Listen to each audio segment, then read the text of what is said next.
I am General Paul D. Hawkins, commander of the U.S. Military Assistance Command in Vietnam. Here today, the U.S. Army, Navy, Air Force, and Marines are joined together in a common effort to help this country. Nowhere in the world today are we more aware of the inseparability of the problems of a people involved in fighting a war and building a nation than in Vietnam. For here is the rendezvous of all the historical forces in this century. The communists have long sought to take over in Vietnam, and the first phase of struggle after World War II resulted in the North-South petition directly reflecting our divided world.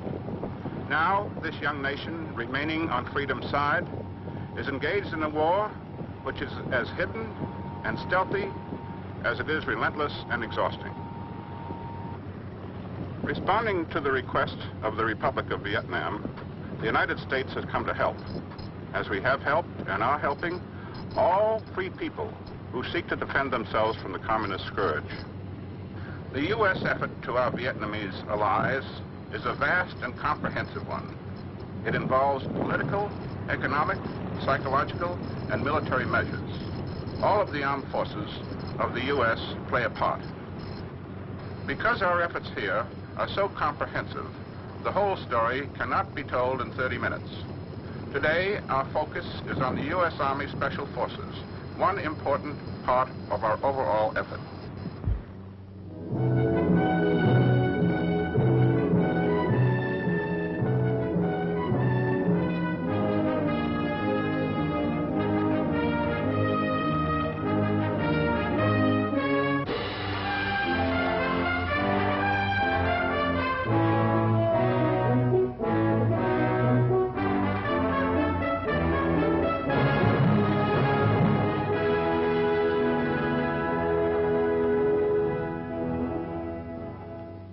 I'm James Arness. During the next 30 minutes, you're going to meet a remarkable group of Americans, members of the United States Army's Special Forces on duty in South Vietnam. The Republic of Vietnam, on the eastern edge of the Indochina Peninsula, is about as far from home as an American can be while still on Earth.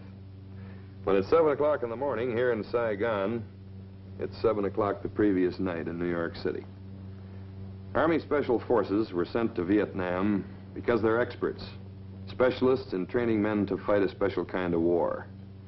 It's a dirty war, fought without uniforms on a battlefield without boundaries. A war where the friendly farmer you pass in a rice paddy may become a murderous enemy the instant the sun goes down. Sunset is beautiful in South Vietnam, but then night comes. And at night in Vietnam, men die. The communist guerrilla lives off the people, by persuasion if possible, but if propaganda fails, by terror. Fear and propaganda have turned the isolated villages of Southeast Asia into a theater of war, a war which can only be won or lost by the villagers themselves. What Americans can do is combat fear by giving them guns and the training they need to defend themselves against terrorism. And we can reply to the propaganda by actions. We can bring to these remote areas some tangible proof that the way of life we propose is a good life, worth fighting for. This is the story of a small group of Americans who are quietly trying to do that job, now in the swamps and jungles of Vietnam.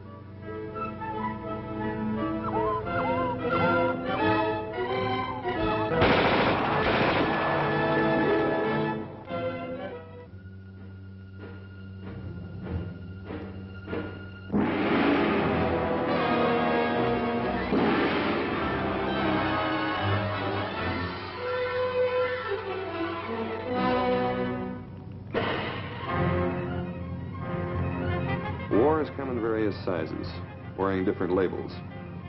But one thing they all have in common: the innocent suffer.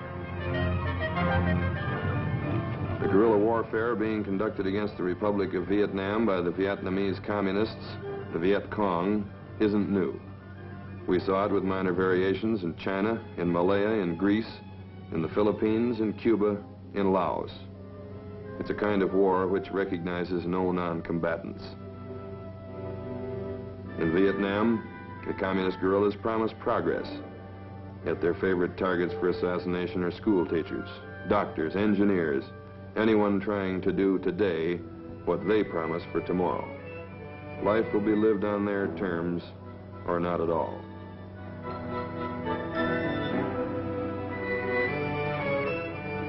What happens to Vietnam will depend in the end on who wins the villages. And the government of the United States is determined that it won't be communist guerrillas.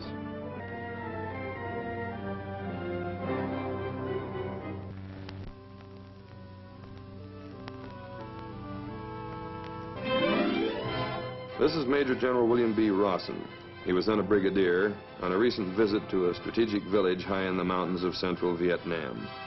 As Special Assistant to the Chief of Staff for Special Warfare, he has come to inspect the village defense system, established here by a 12-man Special Forces team, a handful of Americans who in a few short months have converted a remote, guerrilla-infested highland plateau into a major training center of anti-communist tribesmen.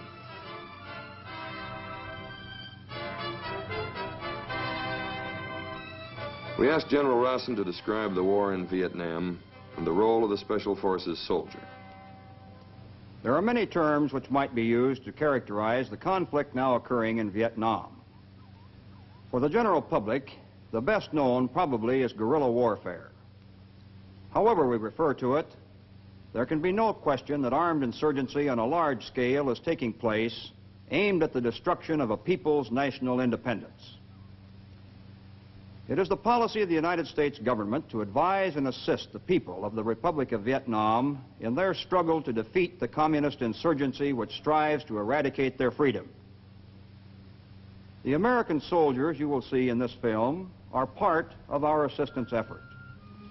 As members of the U.S. Army Special Forces, they are among the most highly trained military personnel the world has known. Each of them has been trained in a variety of skills which in more conventional organizations would be distributed among 2 or more individuals. These soldiers possess the capability of going to remote, primitive regions of the world to live with the people, eat their food or share their lack of it, learn their language, their customs and taboos, and win their confidence and respect. The future of such areas as Southeast Asia ultimately may be determined by events taking place in remote jungle villages which appear on no maps, by acts of violence occurring only under the cover of darkness, by wars which can be won or lost before the world is aware that a war has even begun. This film documents a small part of what the armed forces, and particularly your Army, is doing to assure that such conflicts, wherever they may be forced upon us, can be resisted successfully by ourselves and our allies.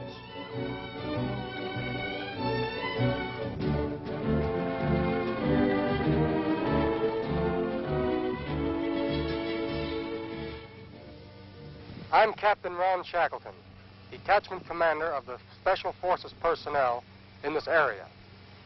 American advisors first began laying the groundwork for village defense in this region in September 1961.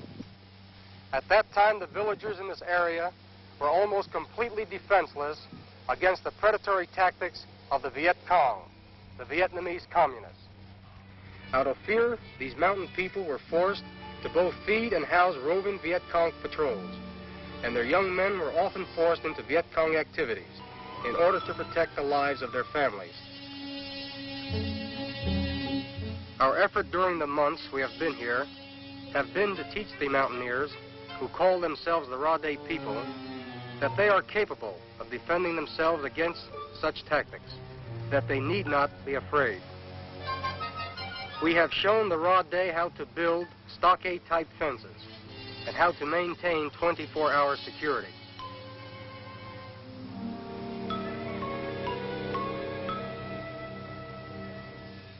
This is Master Sergeant John Slover, who has just returned from observing a patrol. Through an interpreter, he will comment on his observations. Edway, tell the patrol that they did a very good job today. There's just one point I want to stress. Some carried their weapon down like this.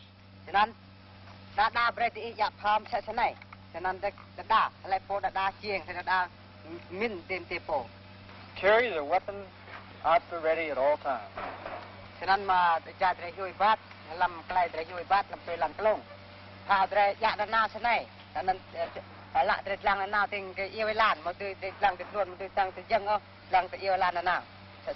Where their eyes are, so is the muzzle of their weapon.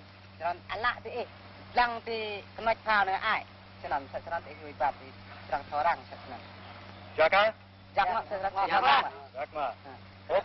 Not all our advisors rely on interpreters.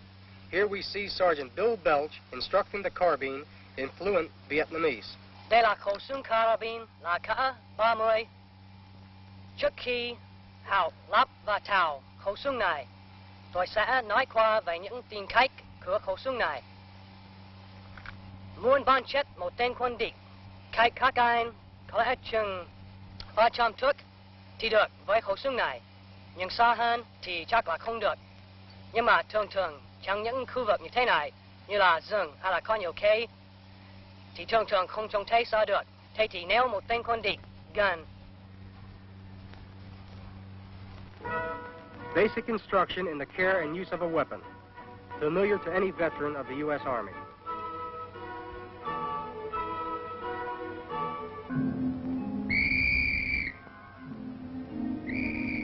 In this class, one of our raw day instructors is teaching his men a technique in search and seizure for arresting Viet Cong agents.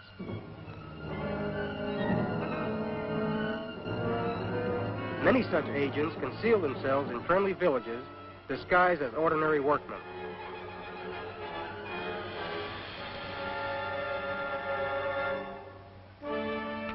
These men are from surrounding villages. They have come to our village seeking training which will enable them to provide their own defense against guerrilla bands.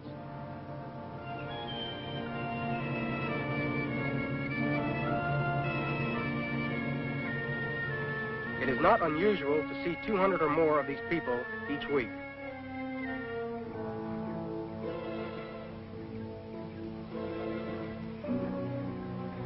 Outside the village gate is a sign which says, "Here, no Viet Cong need apply for rice or any other assistance, that this is a free village which is no longer afraid."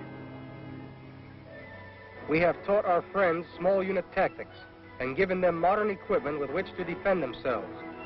People who once defended their freedom with a crossbow are now learning to use rifles, submachine guns, and grenades.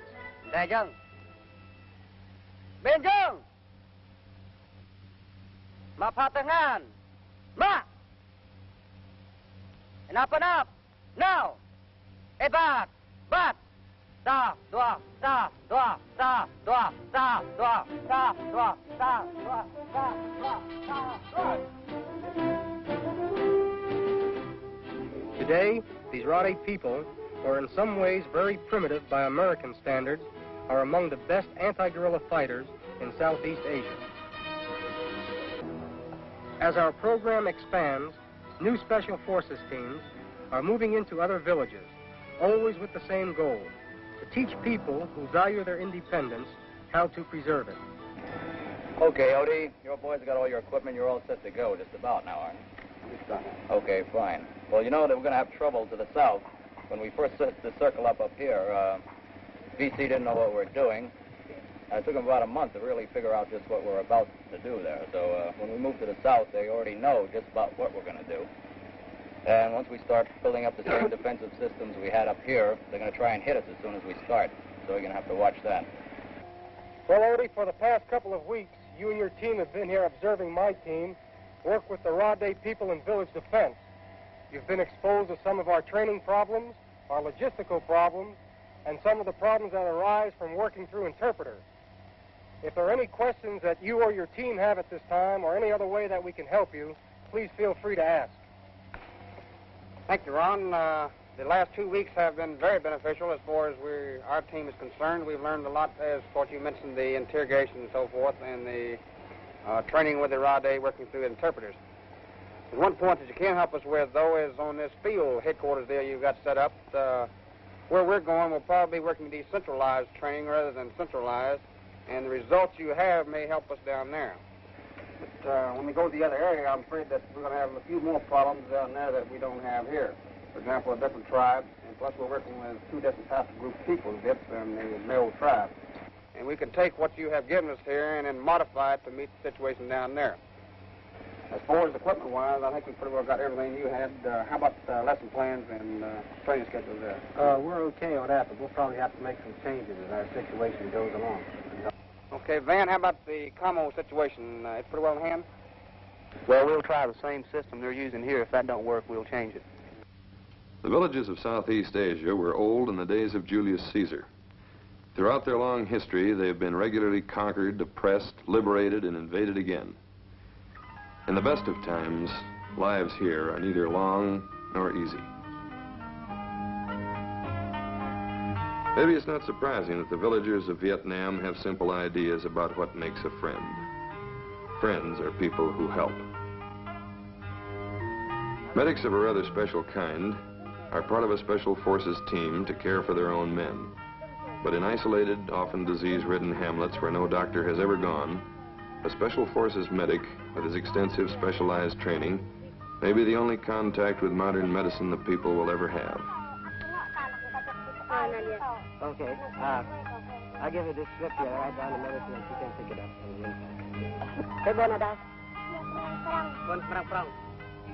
The use of military personnel to win friends as well as to fight is gaining ground in Vietnam. A villager is likely to be more interested in a new roof for his house than in the outcome of the Cold War or the threat of communism. The training and advising of Vietnamese civic action teams for work in the villages of Vietnam may be one of our major contributions to the defeat of communism in Southeast Asia.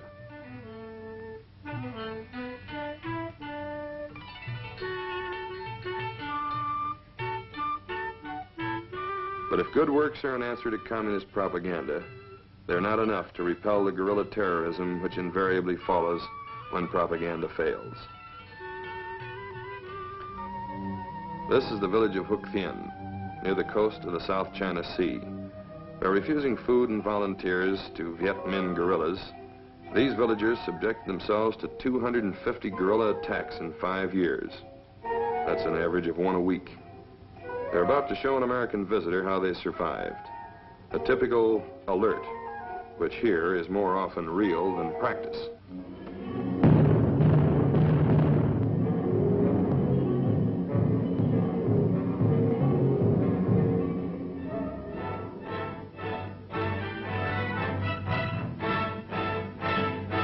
The village has been organized into a small fort.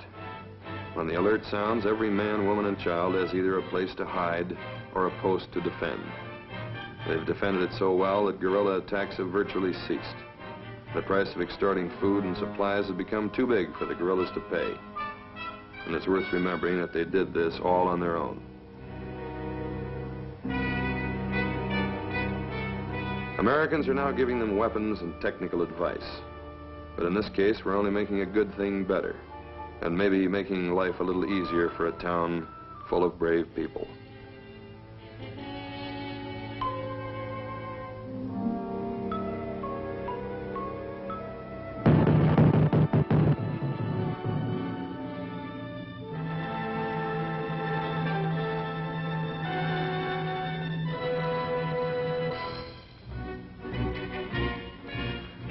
All the bravery in the world won't win a war from behind a stockade fence. Sooner or later, you have to take the fight to the enemy, whether he's an army or only a band of guerrillas prowling the surrounding jungle. At a Special Forces training camp outside Saigon, volunteers from the village of Hoc Thien are training to carry their war outside the gates.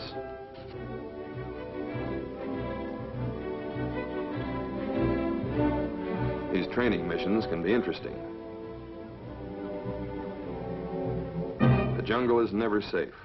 And when you practice searching for guerrillas hiding in jungle villages, you're always liable to find some.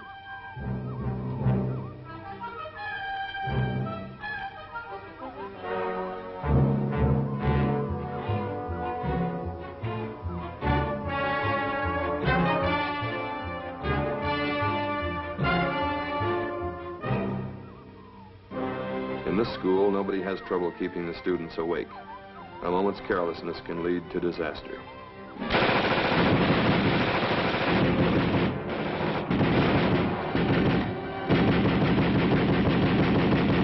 You don't cross a clearing, pass a temple, or walk through a cemetery without making sure.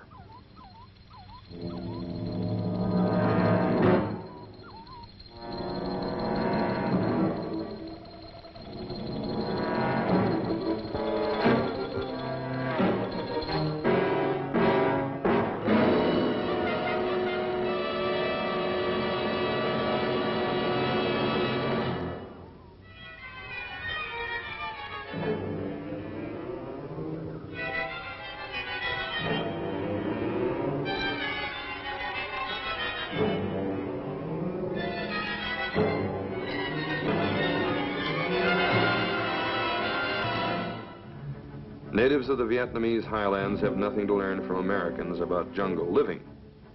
But they do need help in mastering the tactics and using the modern weapons which communist-trained guerrillas are using against them.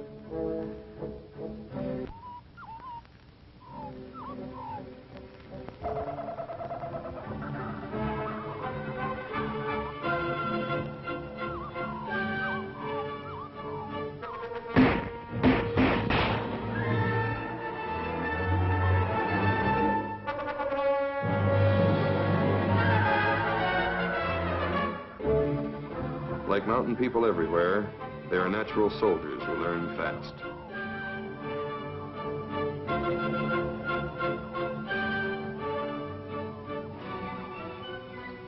These are men of the Nung Chinese, training at a special forces camp near the town of Da Nang.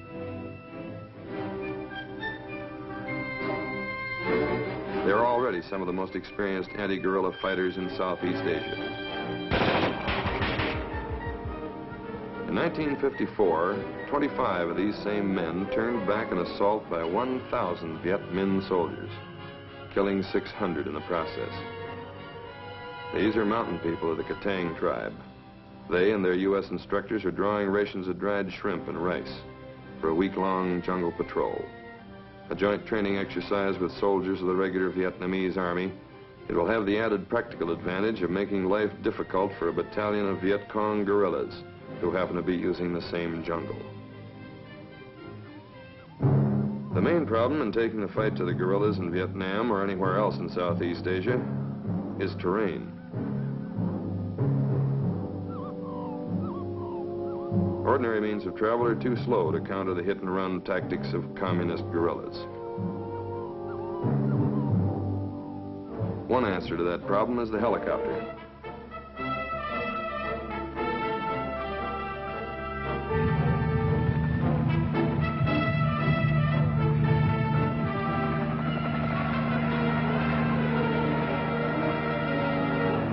Helicopters manned by pilots trained to fly at treetop level can bring troops into a guerrilla-occupied area the moment their presence becomes known.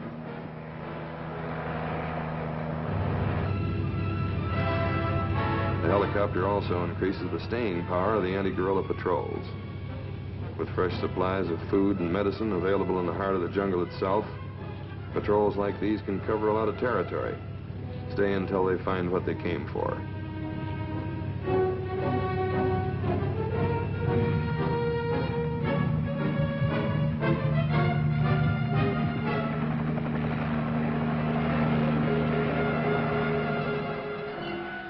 The communist guerrilla is beginning to learn that there are fewer places to hide in the jungles of Vietnam. Some of the Viet Cong guerrillas are hardcore communists, prepared to die for a cause in which, unfortunately, they sincerely believe.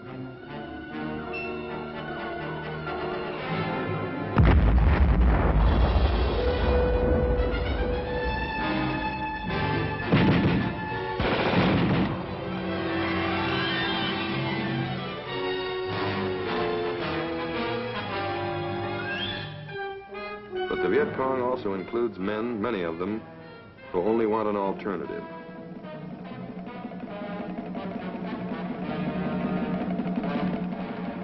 Men like this young Rade tribesman, who a few days ago deserted the guerrillas and came to a Special Forces team seeking protection.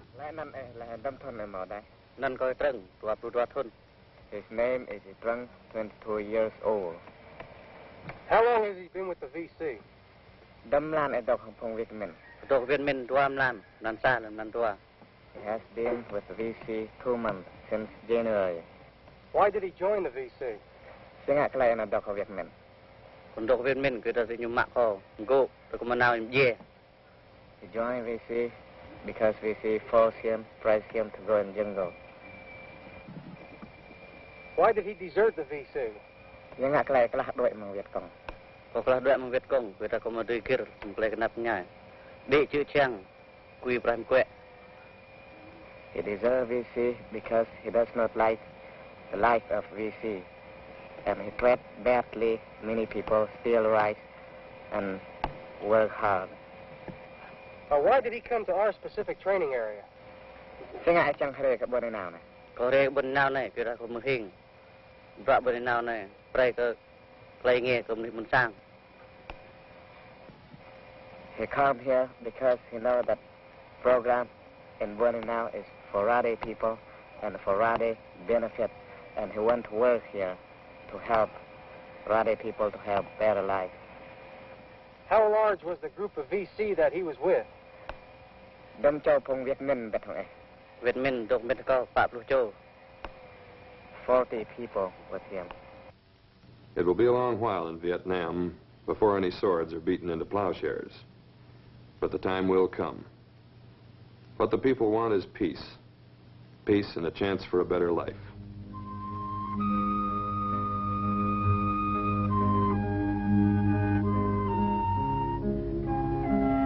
The Communist Viet Cong promises them progress, but in the meantime, creates a world where peaceful citizens must go armed in fear of their lives.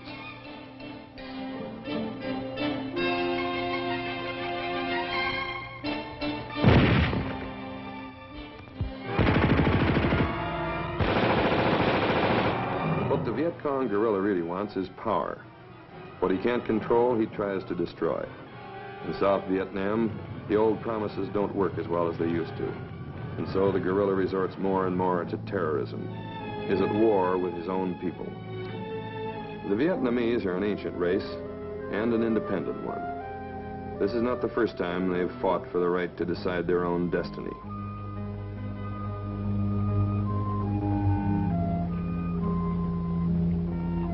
For 2,000 years, they've defended that right against all the emperors of China, against the cavalry of Kublai Khan, against modern armies using machine guns and airplanes. Given time, they will send today's would-be oppressors to join the others in defeat. Our purpose in Vietnam is to give them that time.